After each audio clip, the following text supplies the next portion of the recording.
saya badan saya sakit semua, saya cek kolesterol ternyata tinggi. Sebenarnya bukan seperti itu, karena kolesterol tinggi itu paling sering orang-orang itu ngeceknya menggunakan stick ya, menggunakan stick. Dan itu sensitivitas dan spesifitasnya itu sangat tidak baik sekali. Apalagi itu hanya menggambarkan kolesterol total.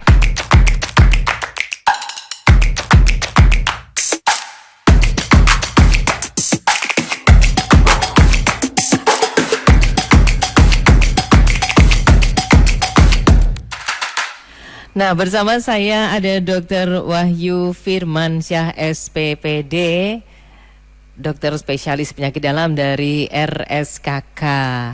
Halo, Dr. Wahyu. Ya, selamat pagi menjelang siang. Ya. Yang penting semangatnya pagi terus ya, Dok. Siap. Pagi terus. Apalagi hari ini kita membahas penyakit. Ini bila dibilang penyakit ya. Yang selalu dikeluhkan dan dibicarakan oleh sejuta umat. Betul sekali. Karena ini sangat banyak sekali. Jadi ya memang ini dipilih karena ini masyarakat ini sangat sangat care. tahu sekali, sangat care sekali tentang kolesterol, asam urat dan diabetes. Kadang-kadang pasien datang ke kita itu sudah, "Dok, saya kolesterol, Dok, saya asam urat," gitu. Langsung memvonis sudah langsung begitu memvonis. Jadi memang harus perlu banyak dikupas tuntas. Kadang-kadang ada yang saya pernah dengar katanya memang gejala-gejalanya tuh hampir mirip-mirip gitu ya, Dok ya. Betul sekali. Antara ketiga penyakit ini ya. Betul. Oke, kalau gitu melalui Dr. Wahyu kita akan tahu lebih banyak gitu sebenarnya bagaimana penyakit yang kaitannya dengan kolesterol, kaitannya dengan asam urat dan diabetes. Kita mulai dari kolesterol dulu ya, Dok ya. Iya, silakan. Sebenarnya pengertiannya seperti apa kolesterol itu? Iya, jadi kolesterol itu sebenarnya adalah lipid yang ada di tubuh kita ya. Itu diproduksi oleh hati kita. Selain itu juga memang salah satu komponen utamanya itu adalah dari makanan dan lifestyle hidup kita. Jadi itulah kenapa kolesterol itu juga sangat berperan di tubuh kita. Dan biasanya masyarakat mengetahui bahwa kolesterol ini dibagi menjadi kolesterol baik dan kolesterol jahat. Jadi nggak semuanya kolesterol itu semuanya jahat. Tidak jahat semua. Tidak jahat semuanya. Jadi ya memang ada kolesterol baik yang memang kita butuhkan di tubuh kita ini untuk metabolisme sehari-hari. Kurang lebih seperti itu. Oke, nah yang baik itu untuk apa? Yang jahat itu seperti apa? Jadi begini, terkait dengan kolesterol baik dan jahat. Kolesterol baik itu untuk metabolisme tubuh kita sehari-hari, untuk aktivitas dan sebagainya. Nah, kalau yang jahat ini dia sering menggumpal di pembuluh darah kita. Gitu. Jadi sebenarnya kolesterol ini manifestasi utamanya adalah dia di pembuluh darah kita. Dia menyumbat. Kalau di jantung dia jadi serangan jantung. Kalau di ginjal dia dibiarkan terus-menerus bisa menyebabkan gagal ginjal. Kalau di arteri-arteri perifer bisa menyebabkan nyeri-nyeri dan sebagainya. Bahkan juga bisa menyebabkan penyumbatan pembuluh darah seperti itu. Oke, nah tadi kan kita sudah bagi menjadi kolesterol baik dan jahat ya, dan yang seringkali dikeluhkan masyarakat itu berarti kan yang jahat itu. Betul sekali. Kenapa kemudian kolesterol itu menjadi jahat, atau memang dia diproduksi untuk menjadi kolesterol jahat? Nah, biasanya penyebabnya adalah beberapa ya. Yang paling sering terjadi itu adalah akibat dari pola makan. Pola makannya bebas, sering makan makanan berlemak, terus makan makanan kolesterol tinggi seperti jeroan dan sebagainya, daging-daging merah. Sebenarnya nggak boleh dibatasi. Anda tidak boleh makan makanan berlemak, tidak seperti itu. Seperti Rasulullah kan bersabda bahwa sebetulnya sesuatu yang berlebihan kan tidak baik. Betul. Jadi semuanya kalau misalkan dikonsumsi sesuai dengan takarannya juga semuanya akan menjadi baik. Seperti itu. Oke. Jadi kadang-kadang pasien dengan kolesterol, "Dok, saya nggak boleh makan ini, nggak boleh makan ini, terus saya makan apa?" Loh, bukan seperti itu, mohon maaf. Nggak seperti itu. Segala sesuatu yang berlebihan pasti akan tidak baik. Jadi kalau kita mengkonsumsi ya paling nggak 1 minggu sekali atau 1 minggu berapa kali sehari, ini wajar-wajar aja. Seperti itu. Nah, kenapa terus kemudian si kolesterol jahat itu banyak berkumpul di pembuluh darah kita, Dok? Iya, karena dia setelah diproduksi di hati, dia akan keluar. Salah satu keluarnya adalah ke pembuluh darah. Nah, sering sekali penyebab utamanya daripada serangan jantung adalah itu tersangkanya kolesterol jahat. Jadi dia menyumbat di arteri-arteri pembuluh darah yang di akhir jantung. Akhirnya menyebabkan keluhan nyeri dada hebat, sehingga menyebutkan orang-orang ada yang bilang serangan jantung, ada yang terkena angin duduk, ada yang begitu aktivitas duduk diam langsung meninggal dan sebagainya. Itu punya tersangka utamanya adalah kolesterol. Selain itu juga ada juga penyebabnya dari diabetes juga. Ada kaitannya dengan diabetes sangat ya? keterkaitannya sekali. Apalagi kalau misalkan usia sudah di atas 40 tahun, seperti itu, pola hidup tidak sehat, tidak pernah olahraga dan sebagainya, gulanya ikut naik, diabetes, kolesterol tinggi dan sebagainya. Seperti itu. Harus diwaspadai ya. Sangat harus diwaspadai. Lalu kalau dikatakan kadar kolesterol, berarti ini yang kita sebut adalah kolesterol jahat ya dok ya, yang kadarnya tinggi di dalam pembuluh darah kita, itu gejalanya rasanya seperti apa dok? Sebenarnya mayoritas kolesterol itu tidak bergejala ya. Mayoritas itu tidak bergejala. Makanya sering sekali, dok, badan saya sakit semua. Saya cek kolesterol ternyata tinggi. Sebenarnya bukan seperti itu. Karena kolesterol tinggi itu paling sering orang-orang itu ngeceknya menggunakan stick ya, menggunakan stick. Dan itu sensitivitas dan spesifitasnya itu sangat tidak baik sekali. Apalagi itu hanya menggambarkan kolesterol total. Di dalam kolesterol total kan itu ada kolesterol baik dan kolesterol jahat. Untuk monitoring, oke, nggak masalah. Tapi saran saya, kalau saya di praktek klinik sehari-hari, sering saya sarankan pasien-pasien itu tuh untuk periksa betul-betul yang ambil dari darah. Jadi bukan yang melalui stick, melalui tangan, yang dicetak seperti gula darah, bukan seperti itu. Makanya kalau pertama kali terdiagnosis, saya selalu mengarahkan untuk pemeriksaan laboratorium. Seperti itu. Nanti karena di dalamnya akan dibagi menjadi komponen-komponen. Ada LDL sebagai kolesterol baik, ada HDL sebagai kolesterol baik, ada LDL sebagai kolesterol jahat dan sebagainya. Ada trigliserida juga ya, saya pernah tahu ya. Malah yang lebih canggih lagi ada apoprotein dan sebagainya, seperti itu. Dan target terapi kita sebenarnya di LDL ya, sama HDL, seperti itu. Oke. Nah, sebelum nanti ada teman-teman yang mau periksa juga soal kolesterol ini, supaya tidak terjadi penumpukan kolesterol jahat, mencegahnya seperti apa? Kalau pencegahan standarnya seperti aktivitas harus paling enggak kan olahraga ya, apalagi usia di atas 40 tahun, pekerjaan banyak, makannya juga enak-enak. Nah, itu juga sebenarnya harus harus lebih waspada. Jadi makanan harus betul hati-hati. Terus sebenarnya aktivitas ya, karena beberapa orang-orang yang memang dia nge-gym, olahraga dan sebagainya, dia ingin membentuk tubuh bagus dan sebagainya, dia akan memakan untuk protein lebih tinggi, tetapi kan aktivitasnya ada. Nah, sebenarnya harus digeser seperti itu. Saya mau makan banyak. Ya tapi monggo silakan aja. Dengan betul. Workout ya. Workoutnya itu harus dijalankan. Banyak pasien makan los, tapi ternyata olahraga aktivitasnya apa? Saya hanya duduk di kantor, mengerjakan di depan laptop dan sebagainya. Begitu. Jadi sesuatu itu ya memang harus seimbang.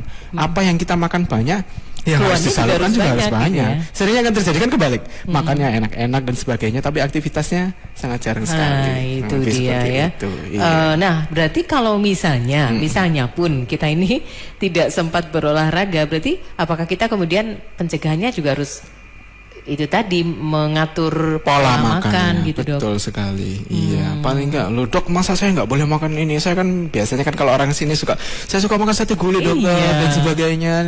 Loh, boleh. Segala sesuatu yang bisa dimakan enak itu boleh dimakan, tetapi ya jangan terlalu sering. Jangan banyak-banyak juga. Betul, ya? Seperti itu. Nah, itu dia. Iya. Nanti tiap hari makannya sate gulai. Nah, itu yang berbahaya. Olahraga. Iya, tidak pernah olahraga.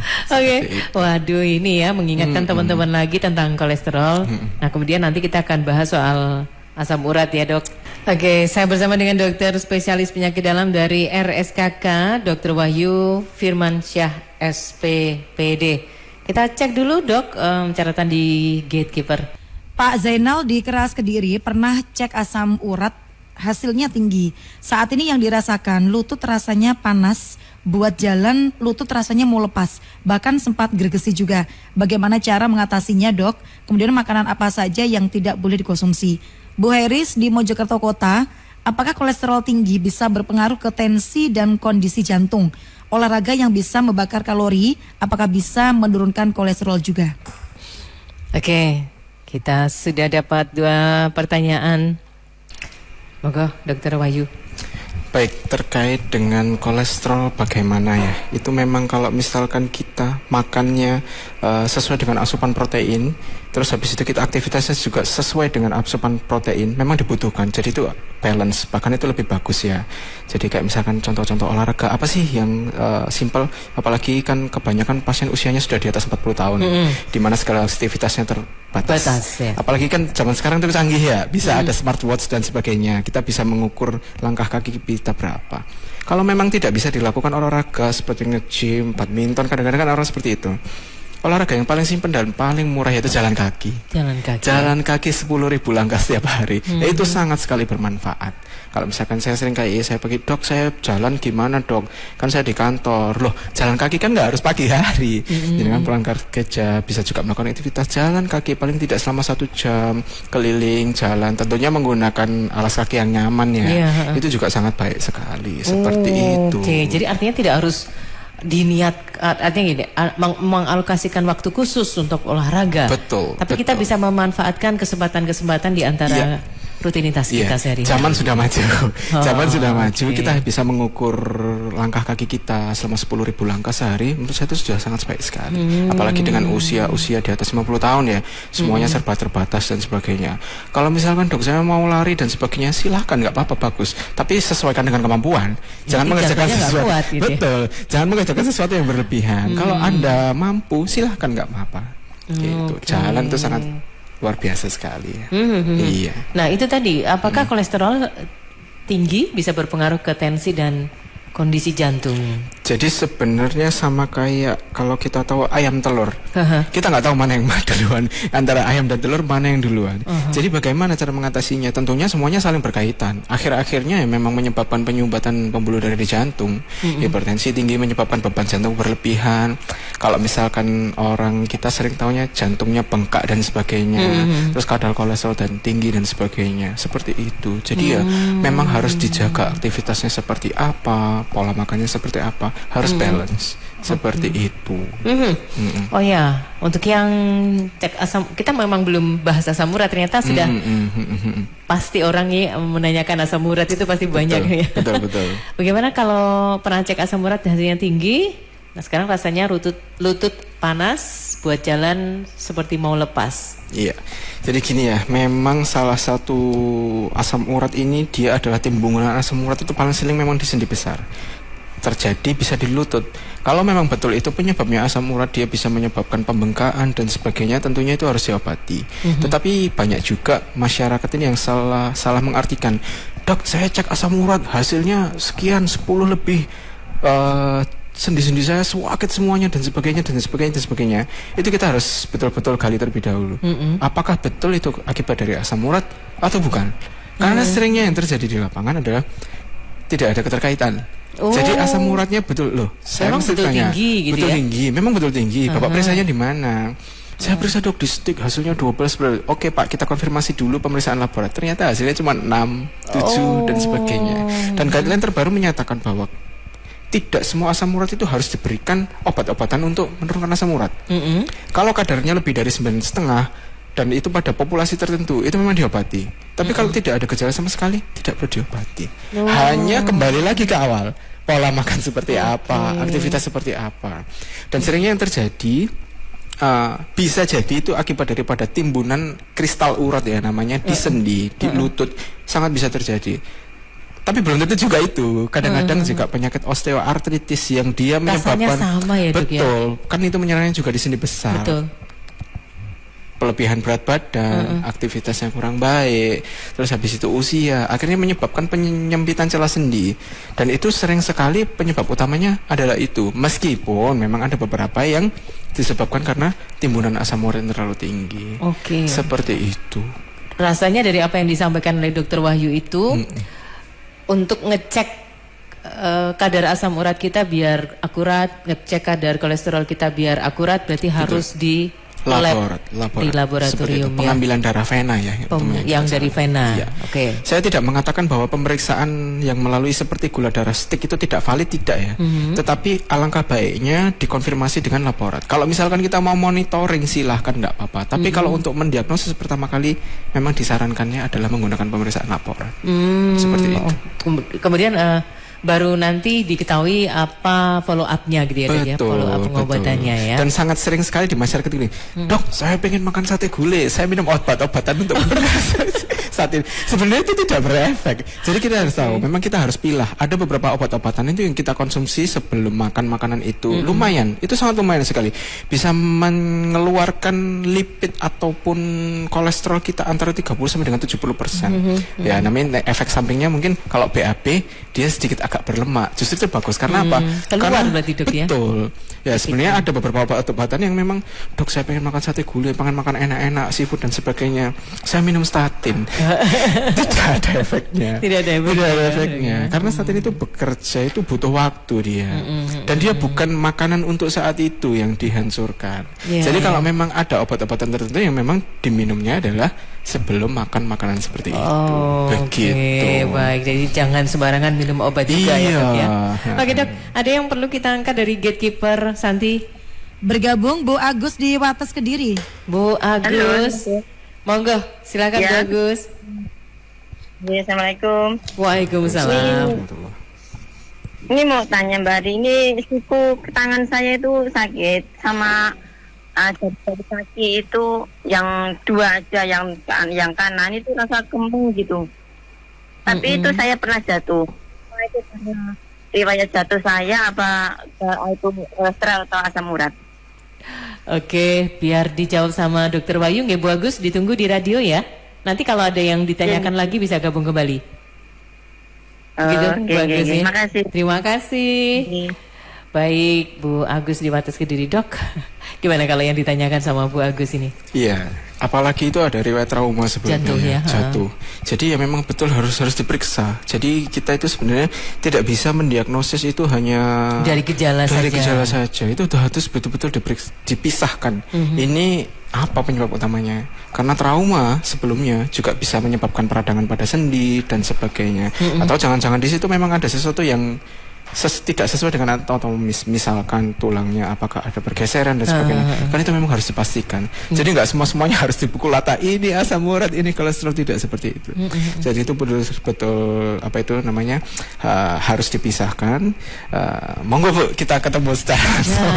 Langsung konsultasi sama Dokter Wahyu saja ya. Iya. Kalau mau ketemu Dokter Wahyu gimana caranya, Dok? Di RSKK, Dok? Di RSKK, saya di RS berprakteknya utamanya memang di RSKK ya, di Poli sore utamanya Senin sampai Kamis sekitar jam 4, Jumat saya libur, Sabtu kita ada layanan unggulan terbaru RSKK.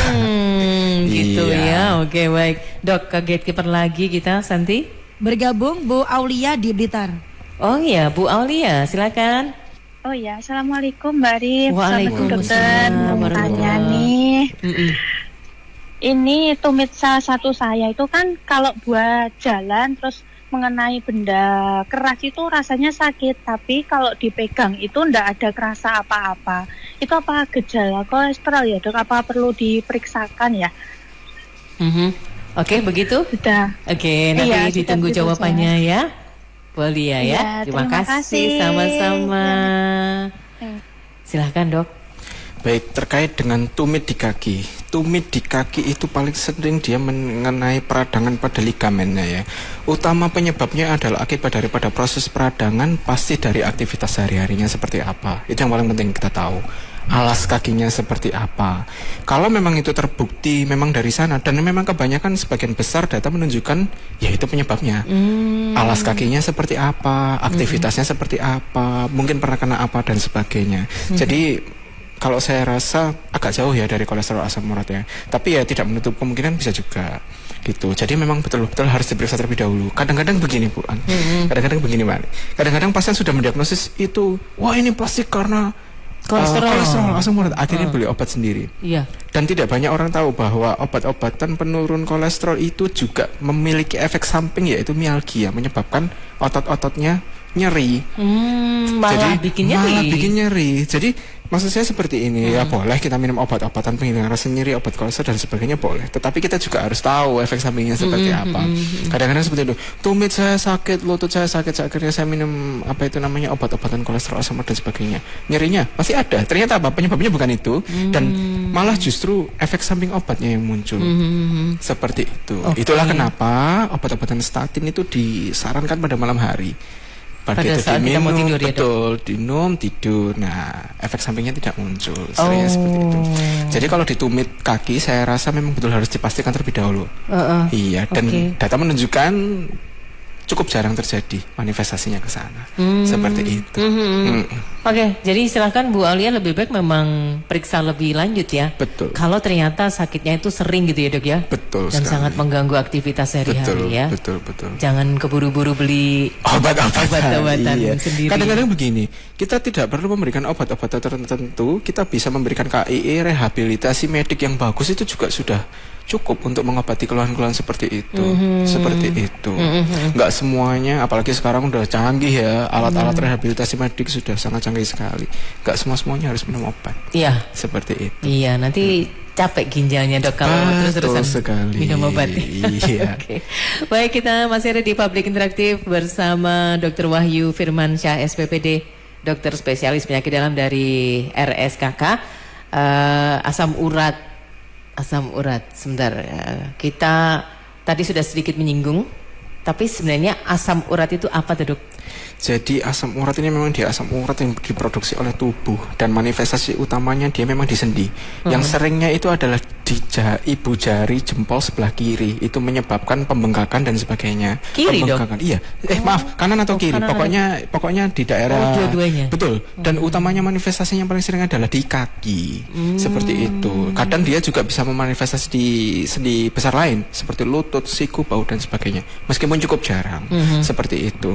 Dan seringnya adalah yang diterima masyarakat umum pada umumnya adalah segala jenis nyeri, entah di otot, entah di persendian, semuanya dihantam dikaitkan sama si asam urat. Padahal kalau kita tahu, kalau memang itu tidak terjadi peradangan dan sebagainya, itu bukan tersangka utamanya asam urat. Seperti itu.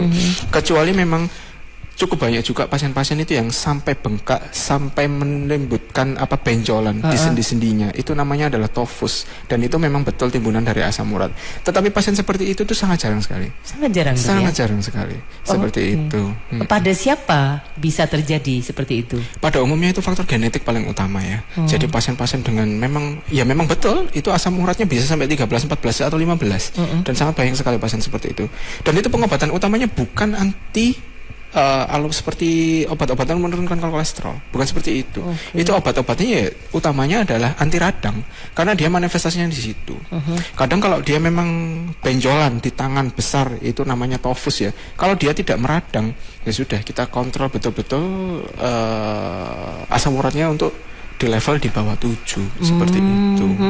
Oke. Jadi harus kita betul-betul pahami ya, ternyata asam urat itu seperti apa, kolesterol itu seperti apa. Nah, kalau timbunan asam urat itu tinggi, itu karena apa, Dok? Biasanya paling sering asam urat itu adalah keluaran dari ginjalnya kurang baik. Sebetulnya faktor resiko utamanya adalah keluaran dari ginjal itu. Sisanya ya dari pola makan sehari-hari. Seperti itu. Makanya sangat penting sekali untuk menegakkan diagnosis. Seperti saya diajari oleh guru saya ya, Prof. Joko Wahono Soatmaji dari Malang. Beliau selalu berkata, dokter itu harus mendiagnosis. First is diagnosis, second is diagnosis, third is diagnosis. Setelah itu baru menentukan bagaimana pengobatan terakhir. Jadi betul-betul harus dipastikan apakah ini radang sendi biasa ataukah ini akibat daripada penumpukan kolesterol dan sebagainya. Jadi betul-betul harus dipisahkan. Disitulah kita bisa mengobati dengan baik. Seperti itu. Ya. Jadi jangan hanya karena gejala sesaat terus kemudian kita buru-buru beli pil untuk untuk kolesterol, untuk asam urat ya. Sangat bahaya, Dok ya. Oke, sebentar kita nanti lanjutkan sebentar lagi Public Interaktif bersama RSKK. Baik, Dr. Wahyu, soal asam urat ini ya. Kalau tadi kan ada yang bisa sampai berapa, Dok, yang bisa sampai tofus itu? Biasanya dia sangat tinggi sekali, kadarnya 12 sampai dengan 13. Kalau tidak terobati gitu, Dok, apa yang terburuk terjadi? Baik, tovus itu nanti manifestasinya akan semakin banyak dan dia juga bisa flare. Artinya dia bisa mengalami radang. Pada saat terjadinya radang itu sakitnya luar biasa. Iya, jadi pengobatan yang kita utamakan di sini adalah bagaimana cara kalau sudah terjadi adanya tumbuhan tovus itu sangat sulit sekali dihilangkan. Iya, jadi bagaimana cara mengontrol supaya si benjolan tovus ini tidak meradang? Itu yang pertama. Yang kedua adalah ya sebisa mungkin kita turunkan kadar asam uratnya. Seperti itu. Mencegahnya apakah sama dengan kolesterol tadi, kita perlu olahraga gitu Dok kalau asam urat ini? Pada umumnya yang sampai menimbulkan tovus di banyak tempat itu memang pada umumnya ada kelainan pada ginjalnya. Gitu. Jadi harus diperiksa ginjal betul, juga harus ya. Betul-betul diperiksa. Dan juga itu penyebab gagal ginjal juga bisa terjadi dari sana. Seperti itu. Makanya harus betul-betul dipastikan. Pada umumnya pasien yang memang benjolannya banyak di sendi dan itu akibat daripada tovus, akibat daripada timbunan kristal urat.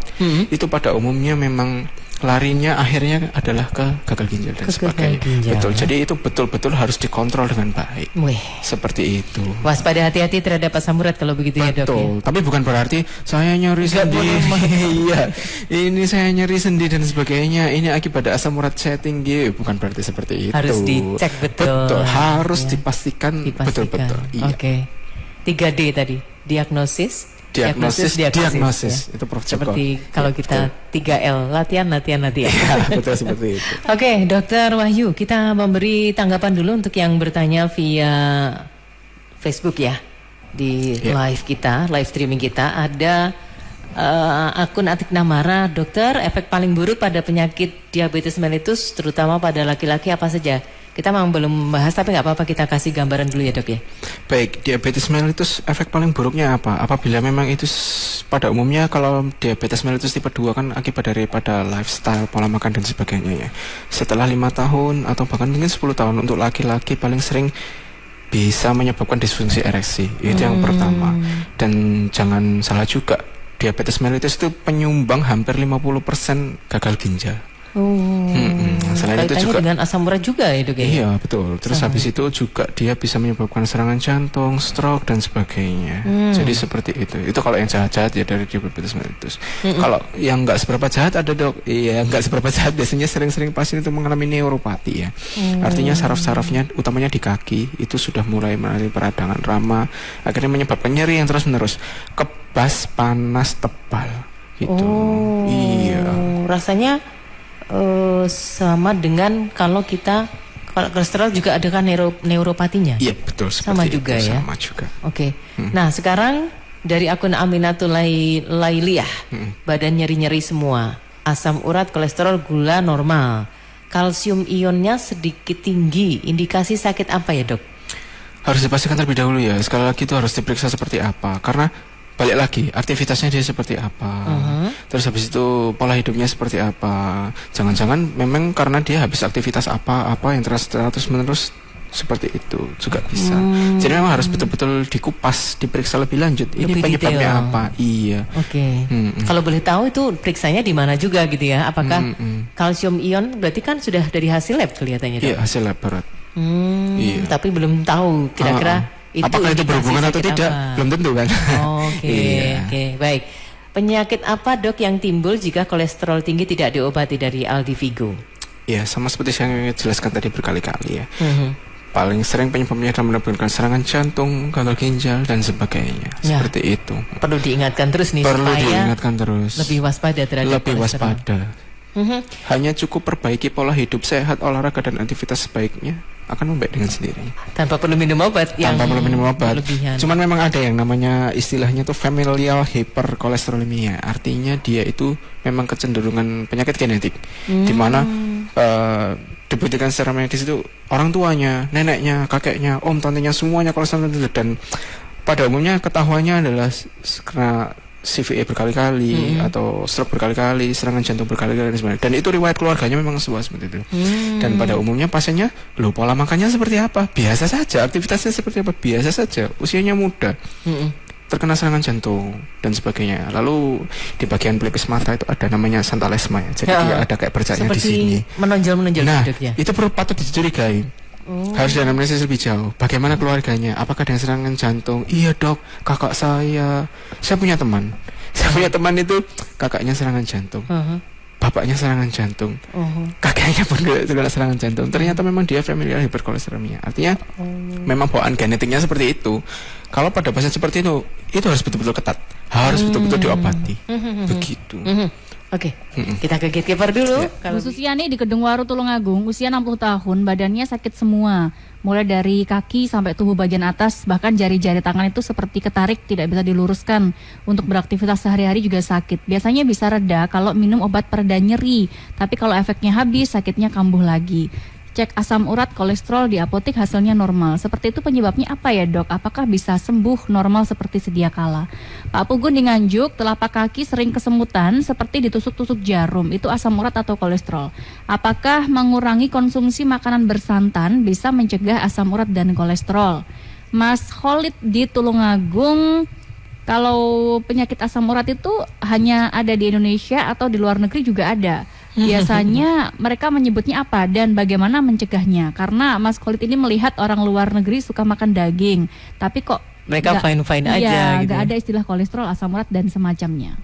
Oke, baik, pertanyaan ini akan sebentar lagi diberikan tanggapan oleh Dr. Wahyu Firmansyah SPPD, dokter spesialis penyakit dalam dari RSKK. Oke, Dr. Wahyu, ada yang seperti saya mencoba-coba cek kadar asam urat kolesterol di apotek. Khususnya nih tadi di Kedungwaru ya. Iya. Yang badannya rasanya sakit semua mulai dari kaki sampai tubuh bagian atas, bahkan jari-jari tangan seperti ketarik, tidak bisa diluruskan. Untuk beraktivitas sakit biasanya reda kalau minum obat pereda nyeri, tapi kalau efeknya habis sakitnya kambuh. Gitu dok. Sekali lagi saya ingatkan, tidak semua nyeri-nyeri tubuh, nyeri-nyeri sendi akibat daripada tingginya asam urat dan kolesterol. Dan sekali lagi saya sampaikan bahwa tingginya kolesterol itu hampir semua orang tidak terasa. Tiba-tiba serangan jantung, gagal ginjal dan sebagainya. Kalau sudah parah banget, mungkin dia bisa menyebabkan penyumbatan pembuluh darah ya. Penyumbatan pembuluh darah kan ada juga yang kecil-kecil tuh di tangan, di kaki dan sebagainya. Itu memang bisa menyebabkan nyeri. Jadi sekali lagi ini harus dicari tahu dulu aktivitasnya apa. Kadang-kadang gini, enggak kok dok, ini baru aja. Setelah kita anamnesis lebih jauh, ternyata memang seperti itu dulu. Aktivitasnya memang berat dan sebagainya. Akhirnya pada saat usia tua ya ibaratnya ya dia memperoleh apa yang dia dapatkan sekarang ini adalah dari lifestyle dulu pada saat muda, aktivitasnya seperti apa dan sebagainya. Dan kadang-kadang kalau memang pasien itu masih usianya muda di bawah 40 tahun, dia tubuhnya nyeri-nyeri dan sebagainya, sendinya muncul-muncul merah-merah dan sebagainya. Jangan-jangan ini adalah penyakit autoimun seperti lupus kan. Kalau kita tahu lupus itu penyakit seribu wajah ya. Itu kalau memang dia usianya wanita, usia muda, nyeri-nyeri sendi, itu sangat tidak wajar sekali. Oke. Seperti itu. Jadi betul-betul harus dipastikan ini apa. Jadi sebenarnya kalau nanti diketahui dengan pasti Bu Susiani ini bisa sembuh, artinya nyeri-nyerinya hilang gitu. Iya, harus dicari tahu dulu sebabnya apa. Pokoknya jangan semua menyebabkan akibat daripada kolesterol, asam urat dan sebagainya. Tidak seperti itu. Iya, karena ternyata waktu dicek di apotek hasilnya normal katanya ya, meskipun usianya sudah 60 tahun. Betul, seperti itu. Pak Pugu di Nganjuk yang telapak kakinya sering kesemutan seperti ditusuk-tusuk. Nih, sudah kemudian langsung mengasosiasikannya dengan asam urat atau kolesterol. Nah, padahal kan tidak seperti itu. Gimana nih caranya? Sebenarnya kalau misalkan keluhannya kebas, penurunan sensoris, artinya kalau diraba dia dibandingkan antara yang kanan dengan kiri itu berbeda.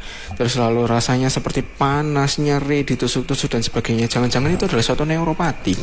Di mana neuropati ini kalau kita tahu di masyarakat awam itu pada umumnya penyebabnya adalah diabetes. Seperti itu. Kadar gula tinggi yang terus-menerus menyebabkan kerusakan atau peradangan pada saraf, terus-menerus nyeri manifestasinya. Seperti itu. Iya.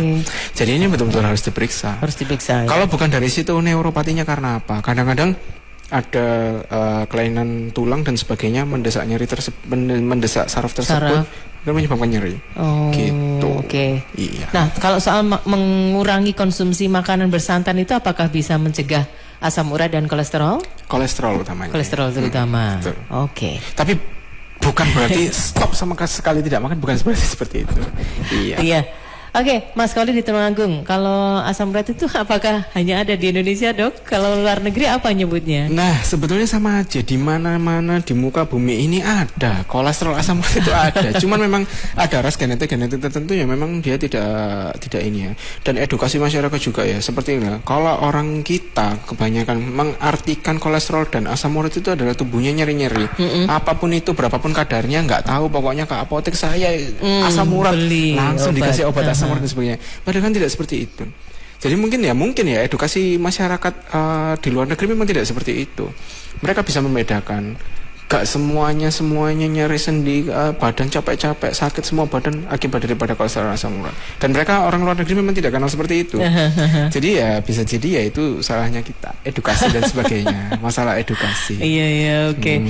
Baik, Dok, kan dokter selalu menekankan tadi harus diperiksa lebih detail gitu ya. Nah, periksanya ke RSKK saja, Dok. Silahkan. Gimana caranya ini? Kalau pengen ketemu saya lebih intens di sore hari ya. Sore hari antara Senin, Selasa, Rabu, Kamis. Poli sore itu ada jam 4 sore sampai, bahkan kalau hari Kamis kita bisa sampai setengah 7 malam ya. Kamis Nah, ya. Jumat saya hanya pagi saja. Kalau Sabtu ini layanan unggulan baru kayaknya baru saya nih ya. Sabtu pagi jam 7 sampai jam 9. Sabtu Saya ada di RSKK. Jam 7 sampai jam 9 pagi. Jadi Iya. kalau teman-teman yang jam kerjanya hari kerjanya sampai Jumat saja bisa memanfaatkan Sabtu, Hari Sabtu. untuk periksa di Betul. di spesialis penyakit, Dalam tentunya. di Iya. RSKK Di Poli Penyakit Dalam. Betul. Betul. Dari jam 7 sampai jam 9 ya, Dok, Dari ya? jam 7 sampai jam 9 hari Sabtu. Hari Sabtu. Iya. Oke, ini memudahkan teman-teman untuk periksa. Jadi tidak takut kalau Sabtu nanti nggak bisa ketemu dengan Dokter Wahyu ya. Betul. Oke. Dan memang kan ada beberapa pasien itu yang, dok saya pagi itu kerja harus izin dan sebagainya. Oke, kita buka sore sekarang. Iya, seperti itu. Oke. Sore tadi jam berapa, Dok? Pada umumnya jam setengah 4, jam 4 Senin sampai Kamis. Ya, kalau khusus untuk hari Kamis kita buka sampai setengah 7 malam. Nah itu dia ya, jadi waktu lebih longgar untuk bisa konsultasi Betul. soal penyakit-penyakit yang Anda rasakan, terutama kalau merasa sepertinya ada kolesterol numpuk di tubuh, Iya, asam iya. urat. Kalau diabetes, Dok, diabetes yang perlu kita bedakan dulu, diabetes ada tipe 1, tipe 2 Diabetes itu mellitus seperti tipe apa? 1 itu adalah pada umumnya pada anak-anak ya, pada anak-anak dan usia dewasa muda. Kita patut perlu curigai banget apabila usia kurang dari 40 tahun dia sudah diabetes. Itu betul-betul harus diperiksa lebih detail. Apakah ini suatu diabetes tipe 1 atau bukan? Karena pengobatannya berbeda. Kalau diabetes tipe 1, kemungkinan dia harus membutuhkan insulin. Oke. Jadi memang sudah sel beta pankreasnya sudah mengalami peradangan dan kerusakan cukup berat pada diabetes tipe 1. Gitu. Dan pada umumnya diketahui pada saat anak-anak. Gitu. Kalau usia di atas 40 tahun, hampir 90% penyebabnya adalah diabetes mellitus tipe 2. Dan yang perlu masyarakat tahu adalah tata laksana utama diabetes mellitus adalah pola makan. Dan lifestyle, modifikasi lifestyle. Apapun seberapa berat dia penyakit diabetes mellitusnya, aktivitasnya seperti apa, makannya seperti apa dan sebagainya. Kadang waktu usia muda aktivitasnya sangat rendah sekali, terus habis itu dia makannya enak-enak, badannya gemuk dan sebagainya. Itu banyak sekali di Instagram itu, selebgram tuh. Dulu saya HbA1c saya 12, terus saya pengobatan menggunakan insulin dan sebagainya. Akhirnya saya merubah gaya hidup saya, turun hingga normal 5, sekian. Artinya apa? Sangat bisa diperbaiki dengan perubahan pola hidup dan pola makan, seperti itu. Tinggal kita mau atau tidak. Tinggal gitu kita ya, mau Dok, apa ya? tidak. Dan pada umumnya tidak mau. Lebih enak makan enak-enak. Iya, ya. betul Nah, untuk mengatur pola makan kan perlu juga konsultasi dengan dokter ya, Dok ya. Betul. Biar Kalau benar misalkan, gitu. Iya, kalau misalkan kita lebih ekspor bisa ke ahli gizi ya. Ke dokter spesialis ahli gizi ataupun ahli gizi yang bukan dokter juga bisa. Oke, baik. Dok, Dokter Wahyu terima kasih banyak. Kita sudah Iya. dapat wawasan soal kolesterol, asam urat, diabetes, termasuk juga terjelek tadi kan dampak diabetes mellitus itu yang disfungsi ereksi pada laki-laki ya dok ya? Betul, seperti itu. Oke. Siapa yang mau seperti itu kan nggak ada yang mau pasti ya. Dan pada umumnya setelah saya periksa betul-betul ya, laki-laki dengan disfungsi ereksi yang ada keterkaitannya dengan diabetes, memang betul seperti itu. Gula darahnya seringnya 400, 500, 300. Dan yang dampak terburuknya adalah apabila memang itu sudah berjalan sangat lama sekali, meskipun kadar gula darahnya sudah turun, disfungsi ereksinya tetap ada, gitu. Dan nanti kalau seperti itu larinya ya tetap ke rehabilitasi. Oke. Dokter, kita berharap nanti bisa segera ketemu sama Dokter Wahyu lagi ya, supaya kita tetap sehat dan juga dengan teman-teman RSKK. Siap. Terima kasih untuk waktunya kali ini dokter. Iya. Sehat-sehat selalu ya. Amin. Semoga masyarakat Kediri Raya sehat selalu. Amin, ya. amin. Baik. Oke, terima kasih juga teman-teman yang sudah berinteraksi dalam Public Interaktif hari ini bersama RSKK.